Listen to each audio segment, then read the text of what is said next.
আরে যেই মানুষটার হাতে চা খাওয়ার পর কাপ তুলে দেওয়ার কথা ছিল তার হাতে আমরা দেশ তুলে দিয়েছি।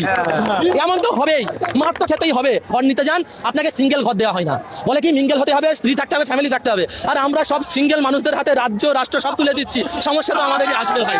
যতগুলো বুড়ো নেতা আছে বিজেপির, সব বয়স্ক নেতাগুলোকে বহিষ্কার করা হোক, আর যারা জেনজি আছে এদের মধ্যে থেকে নেতা নির্বাচন করা হোক। তাহলে দেখবেন ভারতবর্ষ আধুনিকতায় চলবে, এরা ভারতবর্ষকে বিশ্বের দরবারে তুলে নিয়ে যাবে। ভারতবর্ষের থেকে আগে কোনো দেশ যাবে না। আর যদি এই সকল দালাল চোর চামার নেতাগুলো ভারতবর্ষে থাকে তাহলে এই ভারতবর্ষের উন্নতি তো আর হবে না। এটা আমরা বলছি না, ভারতবর্ষের মানুষ বলছে। তাই আবারও জানিয়ে দিই, যদি ধর্মেন্দ্র প্রধানকে বহিষ্কার না করা হয়, এই আন্দোলন আমরা এই কলকাতা থেকে লক্ষ লক্ষ যুবক যুবতী দিল্লির মাসনাদে যাব, এবং তার সাথে সাথে নরেন্দ্র মোদীর গদি কি করে নড়িয়ে দিতে হয় সেটা জেনজি বুঝিয়ে দেবে। আজকের আপনারা চিন্তা করুন, আজকে ভারতীয় হয়ে আমাদেরকে বলছে আমরা নাকি পাকিস্তানি, বাংলাদেশি, শ্রীলঙ্কা। আরে পাকিস্তানের সঙ্গে বন্ধু তো আপনি। কে গিয়েছিল লাচ্চা সিমাই খেতে পাকিস্তানে? আপনিই তো গিয়েছিলেন। কে গিয়েছিল পাকিস্তানে হচ্ছে গল্প করার জন্য? প্রধানমন্ত্রী তো গিয়েছিল। বাংলাদেশ থেকে শেখ হাসিনাকে কে ঠাঁই দিয়েছে ভারতবর্ষে? কে দিয়েছে? প্রধানমন্ত্রী দিয়েছে। আর সেই আজকে আমাদেরকে বলছে আমরা শ্রীলঙ্কা থেকে এসেছি, বাংলাদেশ থেকে এসেছি, পাকিস্তান থেকে এসেছি। এই সকল নেতাদের প্রতি ধিক্কার জানাই, আমরা ধিক্কার জানাই। এরা মানুষের খাতায় পড়ে না। আজকে যখন দেখছে চুরি ধরা পড়ে যাচ্ছে, যুবকরা রাস্তায় নামছে, অন্যায়ের বিরুদ্ধে আন্দোলন চলছে, সিস্টেমের বিরুদ্ধে আন্দোলন চলছে, তখন প্রত্যেকটা যুবককে, প্রত্যেকটা প্রতিবাদী যুবককে, প্রত্যেকটা ভারতীয় যুবককে আজকের বাংলাদেশি বলা হচ্ছে। এরা বাংলাদেশের সঙ্গে আমাদের তুলনা করা হচ্ছে। একটা সময় ছিল যখন ভারতবর্ষকে তুলনা করা হতো কার সঙ্গে? চীনের সাথে, আমেরিকার সাথে, ব্রিটেনের সঙ্গে, বড় বড় দেশের সঙ্গে তুলনা করা হতো। আর যখন থেকে বিজেপি সরকার এসছে, এই ভিখারি বাংলাদেশ আর পাকিস্তানের সঙ্গে তুলনা করা হয়। এর থেকে বড় লজ্জার ভারতীয়দের জন্য কি হতে পারে?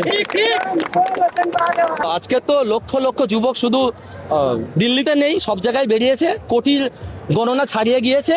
তো আপনারা যত মারবেন, আমরা মারবো না। আমরা সংবিধানকে সম্মান করি, গণতন্ত্রকে ভালোবাসি। আপনারা যত আমাদেরকে মারবে আমরা বুক চিতিয়ে দেবো, মারুন। আপনাদের গুলি শেষ হয়ে যাবে, কিন্তু জেনজির যুবকরা শেষ হবে না।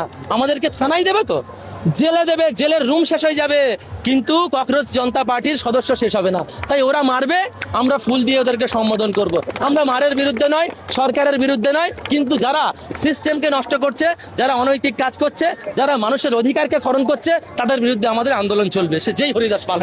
ছাত্ররা মার খাচ্ছে, ছাত্র পরিবাররা বলছে প্রধানমন্ত্রী সন্তান নেই বলে সন্তানের মায়া বোঝে না। ঠিকই তো বলেছে, আর তার থেকে বড় দোষ কিন্তু আমাদেরই।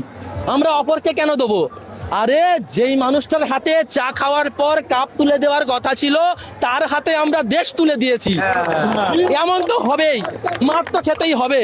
আর তার থেকে বড় কথা, আজকের কলকাতা থেকে শুরু করে ভারতবর্ষে যেখানেই আপনি পড়ার জন্য হোক, কাজের জন্য হোক, ঘর নিতে যান, আপনাকে সিঙ্গেল ঘর দেওয়া হয় না, বলে কি মিঙ্গেল হতে হবে, স্ত্রী থাকতে হবে, ফ্যামিলি থাকতে হবে।